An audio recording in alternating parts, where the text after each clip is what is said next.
A gente fala agora sobre gestão de negócios. Nosso colunista Ivo Segundo está de volta. Ivo, bom dia. Bom dia, Ronaldo. Bom dia a todos os nossos telespectadores. É um prazer novamente estar aqui com vocês. Bom, eu anunciei para o nosso telespectador que a gente vai falar hoje sobre excelência na execução. Quando eu falo de excelência na execução, eu estou falando exatamente do quê? Então, Ronaldo, esse é um ponto muito importante. Recentemente, as empresas têm se preocupado muito com isso. A excelência na execução é você transformar em realidade aquilo que foi planejado. Todos nós temos aí, até do ponto de vista pessoal, ao final de um ano, nós ali nos envolvemos, para o próximo ano, o que eu vou fazer, quais os meus planos, quais os meus projetos. Do ponto de vista corporativo, empresarial, é da mesma forma, né? Ou um pouquinho antes ali do final do ano anterior, no início do ano que está se abrindo, as empresas planejam, programam, quais os produtos eu vou comercializar, qual público-alvo eu vou atingir, se eu vou expandir, se eu vou manter. Todo esse planejamento feito, ele precisa ser traduzido em realidade, ele precisa ser posto em prática. E isso é a execução, executar. Agora, executar por executar não tem um sentido tão prático assim. Então, a importância de fazer com excelência, de executar com excelência. Então, excelência na execução é transformar o seu planejamento em realidade. Muito bem. Bom, para fazer com que haja essa excelência na educação, me parece que nós precisamos considerar alguns pontos. O primeiro deles, acho que você já citou, precisa ter planejamento. Exatamente. Não tem como você executar algo sem você ter programado, planejado.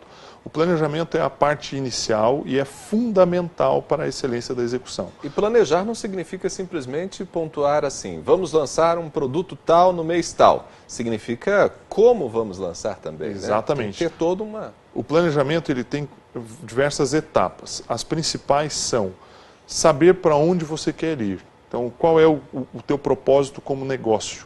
Que tipo de cliente você quer abordar? Que tipo de mercado?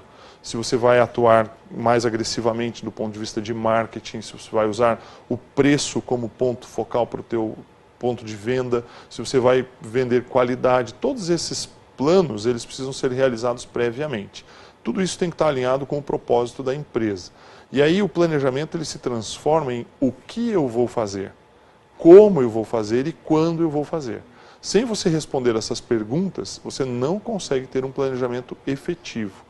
E para a excelência da execução, o planejamento ele é crítico, porque se eu não defino no início qual é o meu caminho, qual é o meu mapa, eu vou ficar desorientado ao longo do processo e a execução nunca vai ser boa.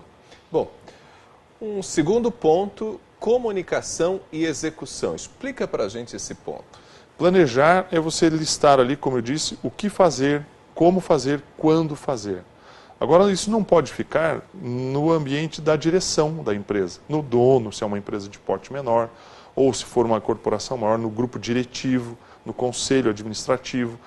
Não adianta esse grupo se reunir, definir as estratégias, se ele não comunicar com quem realmente executa. Quem executa uma atividade de venda é o vendedor, mas quem planeja a venda é o diretor comercial. Só que o diretor comercial não vai lá na rua praticar a venda. Mas ele precisa, então, diante do planejamento, estabelecer quais são as bases, o que deve ser feito, como deve ser feito e comunicar corretamente para as pessoas que estão envolvidas no processo. Então, a comunicação tem que ser bastante eficaz. Exatamente. Senão o plano ele vira um sonho, ele deixa de ser um plano, porque ele não vai se concretizar. Então, a comunicação dentro do ambiente corporativo, entre o que foi planejado e o que precisa ser executado, ela é também fundamental. Então, esses dois pilares, planejar e comunicar o que foi planejado para que todos os colaboradores da empresa possam pôr isso em prática. Se as pessoas não entenderem bem esse processo, a maneira como se pretende executar, a equipe não vai dar conta daquilo que se deseja. Com certeza, você vai achar que está trabalhando muito, porém você não está atingindo o propósito, o objetivo que a empresa tem em realizar a sua atividade comercial, a sua atividade de negócio.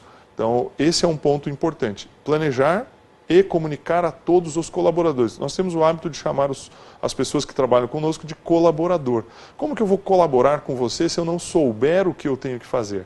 Esse é um ponto importante. Por isso que a comunicação é fundamental no processo da excelência na execução. Bom, isso também significa que lá na ponta, esse colaborador, essa pessoa que vai executar, tem que ser um profissional bem qualificado. Exatamente.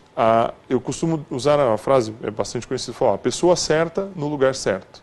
Então, para poder exercer a atividade, a pessoa tem que ter conhecimento daquilo que ela faz, tem que ter uma formação, tem que ter uma capacitação. Então, esse é o ponto principal. O RH, no momento de fazer um processo seletivo, ele tem que planejar a vaga, quais os requisitos para a vaga, quais as funções que essa pessoa vai exercer. Contrata-se o profissional adequado. Além disso, a questão do profissional, ele tem que saber o que fazer, mas ele tem que ter as ferramentas para executar também. Então a empresa precisa treinar, precisa orientar no tipo de produto que ele vai comercializar, que ele vai atuar, no segmento que ele vai atuar. Se é uma pessoa que atua na área interna, na administração, na contabilidade, no setor financeiro, administrativo, tem que ser pessoas que entendem esse processo, tem que saber quais são as metas que elas vão ter que atingir ali. E aí, com a clareza das metas, a capacitação e o treinamento, você passa a ter a possibilidade de ter uma excelência na execução. Quer dizer, tem muito mais chance de funcionar. Com certeza. O ponto principal daí, no final dessa etapa, é avaliar o que foi feito. Então, se eu planejei no início do ano, no início de um período, de um trimestre ou de um semestre, tem todo o processo planejado feito, e eu executei, eu preciso fazer a revisão. Então, eu preciso saber se as metas foram atingidas, os propósitos foram cumpridos. Sem isso, também não tem como garantir que a execução seja excelente. Ivo, foi um prazer conversar contigo mais uma vez. Agradeço aos telespectadores também. Nós conversamos com Ivo II em mais uma coluna sobre gestão de negócios e a gente, com essas informações, fica por aqui. Lembrando você que todas as nossas conversas e entrevistas também ficam disponíveis no nosso canal no YouTube. Nosso muito obrigado a você pela companhia, por você ter escolhido a Band nesse início de dia. Uma excelente quinta-feira. Amanhã, às 7 da manhã, a gente se fala. Até lá!